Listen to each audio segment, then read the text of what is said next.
되면 시작할게요. PPT가 준비돼야 될 것 같습니다.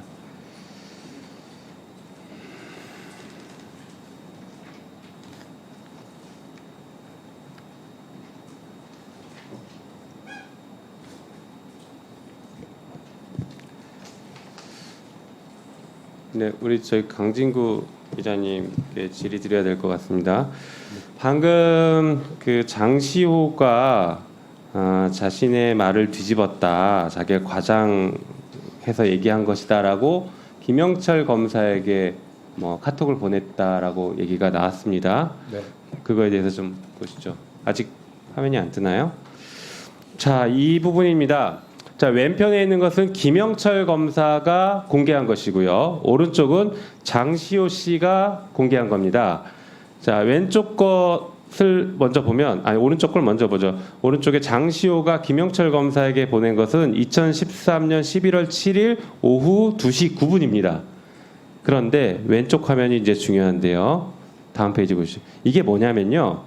바로 위에 화면이 장시호 씨가 KPI의 전혁수 기자와 통화를 하고 이제 이런 내용이 있다, 취재한다라는 걸 처음 알고 깜짝 놀라서 큰일 났다 해서 장시호 씨가 김영철 검사에게 이 통화 내역 파일을 보내줍니다.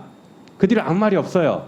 그리고 나서 이게 보낸 시간이 한 12시 52분입니다.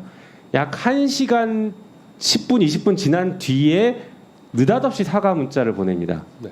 자, 이거는 통화 내역을 보내놓고 1시간 동안 둘이서 이제 모의를 했겠죠. 이걸 어떻게 해결할 거냐 고민하다가 갑툭튀 사과 문자를 보냅니다. 이게 갑자기 사과 문자가 튀어나가요.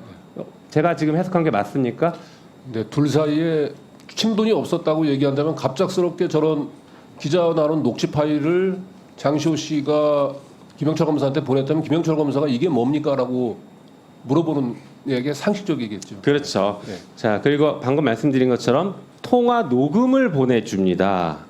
통화 녹음을 보내주고 1시간 한 20분 뒤에 갑자기 사과 문자를 보내기 때문에 이것은 짜고 친 것이다. 짜고 사과 문자를 보낸 것이다. 그리고 이 장시호 씨가 이 문자 보내고 외국으로 출국해 버렸죠. 지금까지 뭐 연락이 안 되잖아요. 취재도 안 되는 거잖아요. 네, 지난번에 뭐 경찰 조사 때문에 잠깐 귀국했다 다시 나간 걸로 알고. 예, 그러니까 수습하기 위해서 가짜로 문자 보내고 끝난 것 같다. 저는 그렇게 보고 있습니다. 자, PPT 더 보시죠. 지금 별거 아닌 것처럼 말씀하시는데 아닙니다. 굉장히 큰일입니다. 한번 보여주시죠. 틀어주세요. 구형 1년 6개월인 거 알고 갔어. 그래서 1년 6개월에 집행유예 2년이 붙을 거라고. 그랬는데 2년 6개월 엎어치기 된 거야. 그러니까 김수차도 거기서 붕찐 거야. 네, 1년. 그리고 그날 불렀어, 저녁 때. 그 야간으로. 괜찮냐고. 괜찮겠네. 막 약 먹이고 막 거기서 뭐 새벽까지 울고 불고 난리 쳐갖고. 네, 1년 6개월 이걸 구형을 알고 갔고 그렇게 선고가 날 거라고 했었어요. 미리 얘기를 들었다는 겁니다. 이게 지금 과장이냐 아니냐를 보기 위해서 다음 한번 화면을 보실까요? 장시호 씨는 실제 나가는 줄 알고 있었습니다. 보여주시죠. 목도리에 오늘 복장 코트에 목도리에 정장에 코트에 목도리에 예. 풀 메이크업에 머리까지 단정한 그렇죠. 저 모습은 사실 오늘 내가 잘못되면 법정 구속돼서 구치소 들어갈 수도 있어 예. 라는 것을 예상하고서는 할 수 없는 복장과 헤어스타일이었지 않겠어요? 예. 네, 그 당시에 나왔던 YTN 보도입니다. 이미 김영철, 김스타에게 얘기 들어서 안심하고 간 거예요. 풀 메이크업 했다라는 표현까지 등장합니다. 네, 그렇기 때문에 지금 별일 아니라고 얘기하는 게 이 정도면 수사기밀 유출한 거죠. 다음 보여주시죠. 다음 페이지.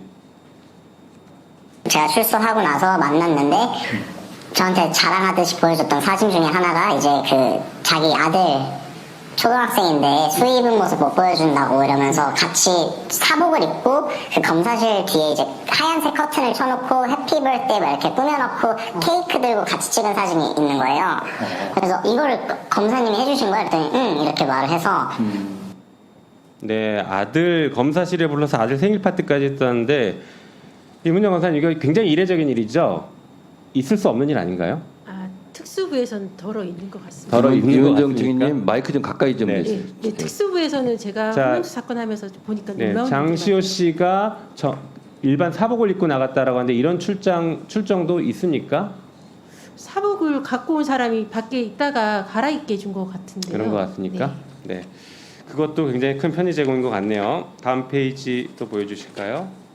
출소하고 나서 만났는데 저한테 자랑하듯이 보여줬던 사진 중에 하나가 이제 그 자기 아들 아, 다음 페이지 보여주세요. 일요일 날에는 출장이 나가는 사람이 없는데 일요일 날에 갑자기 문이 열리는 거예요. 걔 문이 탁 열려요. 그래서 너 어디가? 이러면 출장? 이러고 가요. 그리고 한 9시가 넘어서 들어와요. 밤 9시가. 그럼 아침에 나갔다가 네, 거의 그러니까 일주일에 한 3-4번은 나갔다 온 건 맞아요. 증거는 더 이상 이제 찾을 게 없을 텐데 계속 이제 출장을 나가서 일주일에 한 서너 번 정도. 서너 번은 나갔었죠. 예. 네, 이게 조사를 받으러 나간 거면 그래도 조금 이해가 되겠는데 그게 아니라 편의를 제공하기 위해서 혹은 김스타와 김영철 검사와 특별한 사적 관계 때문에 자주 나간 것이라면 그거 자체가 범죄가 성립합니다. 한번 볼까요? 판결문, 관련 판결문 한번 보죠. 이게 그 검찰청 마약 수사관 관련 판결인데 지금처럼 수사 명목이라고 하면서 이형환이라는 사람을 소환 요청해서 교도소에서 불렀습니다. 그리고 휴대전화를 사용할 수 있도록 하는 등의 사적 편의를 제공했어요.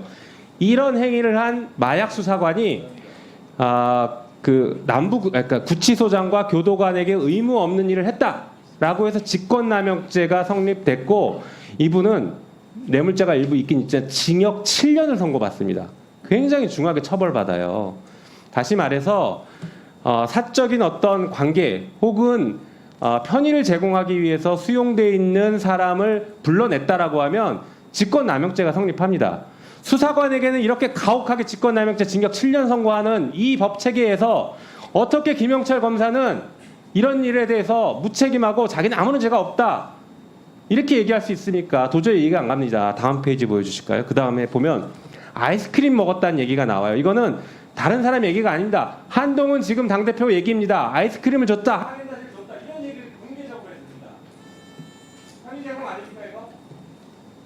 혹시 임명원에 아이스크림 준 적 있으세요? 저는 예, 당연히 저는 없는데 재소자들이 조사하면서 그런 말씀하시더라고요. 교도소에서는 절대 먹을 수 없기 때문에 맥심 커피 하나에도 영혼을 판다고 그렇게 하기 때문에 떡볶이나 순대면 목이 메이고 짜장면이면 눈물이 나고 초밥 같은 특식이면 무슨 말인지 지어낼 수 있는 게 현실이라는 말을 재소자분들께서 하셨으니까요.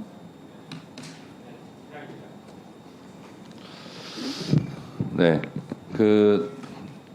제가 또 서울구치소 유경험자이기 때문에 말씀을 드리면 이제 이런 경우가 있습니다. 저도 조사를 받고 했었는데 당시 기억을 더듬어 보면 긴장을 풀라는 차원에서 그 당시에는 검찰 청사 안에 재떨이도 있고 그랬습니다. 그래서 담배 하나 주면서 잠깐 심호흡 한번 해라.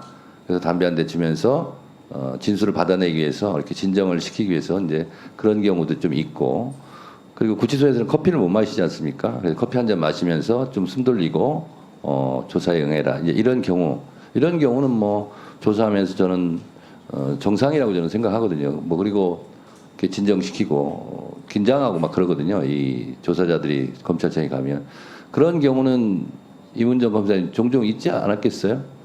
아니 뭐 사탕 같은 경우는 배가 고프다고 하면 안에 앞에 있는 사탕 같은 거 드시라고 하는 경우는 있었는데요. 네. 예컨대 지금 문제가 되는 것처럼 괜히 증인으로 나오기 직전까지 수십 번을 부르면서 네. 계속 특식을 제공하면서 회유하고 그 라포 형성이라고 내지는 증언 연습이 아니라 증언 준비 연습이라고 증언 준비라고 우리는 검찰 사건 사무규칙에 나오는 말을 폭넓게 해석해서 계속 증언 연습을 하는 게 특수 수사에서 왕왕 보았었습니다.